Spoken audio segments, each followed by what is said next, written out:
زندہ دلان حیدرآباد پچھلے 60 سال سے ایک ایسی روایت کو اپنائے ہوئے ہے جو ہندوستان ہی نہیں بلکہ اردو دنیا میں منفرد روایت ہے، یعنی طنز و مزاح کی تقاریب۔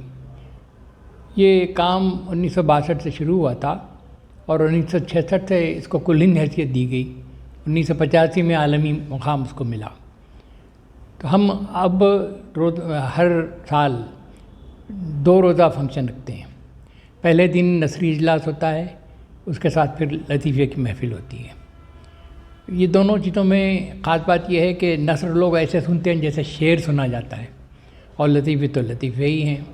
ہم نے کوشش کی ہے کہ لطیفے اسکرپٹ نہ بنے، ایکٹنگ کے بغیر اچھے لطیفے سنائے جائیں، اس میں ہم کامیاب رہے۔ اور پہلے دن کا جو دونوں اجلاس تھے اس میں ڈاکٹر فرزانہ فرح کی کتاب گل افشانیاں، اس کی رسم اجرا عمل میں آئی اور انشائیوں کا مجموعہ ہے۔ اور پہلا جو پروگرام ہے انوار العلوم کالج میں جان کے پرساد ہال میں ہوا۔ انوار العلوم کالج زندہ دلان حیدرآباد کے خاص چاہنے والوں کا کالج ہے۔ نواب شاہ عالم خان صاحب زندہ دلان حیدرآباد کے سرپرست اعلیٰ بھی تھے عرصے دراز تک، اور وہاں کالج میں جو جان کی پرساد ہال ہے بہت خوبصورت تھا، تو پہلے دن وہاں اجلاس منعقد ہوئے۔ جناب آصف پاشا صاحب نے صدارت فرمائی، اور یہ بڑی خاص بات ہے کہ عمر کی اس منزل میں جب کہ وہ 95 سال کے ہو چکے ہیں، وہ جلسوں میں جاتے ہیں اور ان کی سب پہ نظر ہے، ان کو اندازہ ہے کہ کون سی انجمنیں کیا کام کر رہی ہیں۔ اس کے ساتھ ساتھ جو پرانے کام کرنے والے ہیں ان کی وہ سرپرستی کرتے رہتے ہیں۔ تو ہم نے ان کو یاد کیا اور وہ بہت خوشی چلے آئے، تو ہم ان کے بڑے ممنون ہیں۔ اور کل ہند مزاحیہ جو مشاعرے کی روایت ہے، اس میں ماضی میں ہمارے ہاں بہت بڑے شاعر آ چکے ہیں، دلاور فگار، رضا نقوی واہی، ہلال تہواروی وغیرہ وغیرہ۔ اب اس وقت جو منظرنامہ ہے اس میں طنز و مزاح کے لکھنے والے بہت کم ہیں۔ اس کے باوجود ہم نے دلی، لکھنؤ، ناگپور اور مختلف سیوان، بہار کے وہاں کے شاعروں کو انوائٹ کیا اور بہت پسند کیا گیا ان کو۔ اور بعض لوگ تو پہلی مرتبہ آئے ہیں حیدرآباد اور زندہ دلان کی محفل میں۔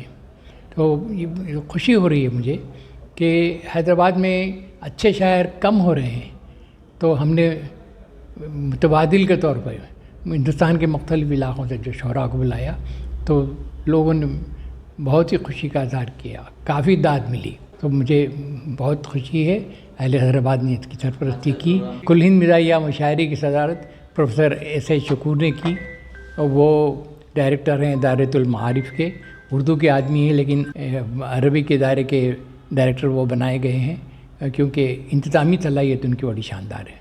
تو آج اس مشاعرے کی صدارت بھی انہوں نے کی۔ اس مشاعرے کی خصوصیت علیم خان فلکی کی نظامیت ہے۔